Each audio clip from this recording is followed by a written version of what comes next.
au nimeona the best kwangu. Ni fursa ni muunganiko wa muda na nafasi.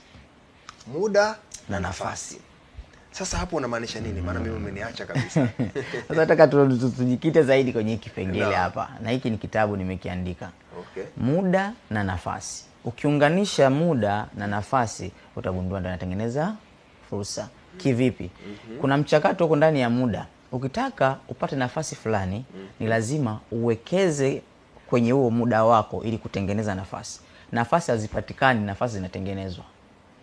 Yaani wewe ulivyokuwa hata sasa hivi wewe ulivyo mtangazaji, haijatokea tu mtangazaji kupata nafasi ya utangazaji. Hapana. Hiyo nafasi umeitengeneza, kuna muda umesomea hicho kitu, ukafuatilia, na baadaye kwa sababu una kile ulichofuatilia inakutengenezea nafasi fulani na ukasema hii ni fursa kwangu. Kwa wengi watapenda waone matokeo ya fursa, lakini hawataki mchakato wa kutengeneza hizo fursa zitokee. Kwa na muda, kila mtu utakuta ana muda, utagundua kila mmoja ana muda. Utagundua kila mmoja ana muda katika maisha yake. Lakini sasa namna gani anawekeza nini kwenye muda ndio itamtengenezea nafasi fulani. Hii tuone mwanafunzi anapata cheti ni mpaka atumie muda la miaka 3, miaka 4. Sasa anapoenda kupata nafasi fulani ya kufanya kitu fulani, labda kwenye jamii akawa daktari, kwenye jamii akawa mtu fulani. Kwa hiyo ile ni nafasi tu ile iliyotengenezwa katika mchakato wa muda.